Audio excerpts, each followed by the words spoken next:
Голем број битолчани и синоќа повторно со масовен марш ја изразија својата поддршка на граѓанската иницијатива за заедничка Македонија, со цел да ја искажат својата загриженост за иднината на државата и во одбрана на унитарноста на Република Македонија. Битолчани уште еднаш кажаа дека не сакаат двојазичност во нивниот град, како и на целата територија на Македонија, промена на химната, знамето и државниот грб. Целта на протестите, организирани од Сдруженијето за заедничка Македонија, е една и единствена.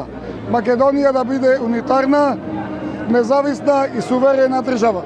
Од граѓанската иницијатива за заедничка Македонија со одреден повик до граѓаните: бидете наготовс и подготвени за секаква реакција. Имаме информација дека денес ќе се обидат насилно да изберат председател, кршејќи го деловникот за работа на Собранието на Република Македонија, наспроти барањето на стотици илјади граѓани да се отфрли тиранската платформа. Тој срамен документ изготвен во туѓа држава. Потписниците и поддржувачите ќе сакаат насилно да го спроведуваат.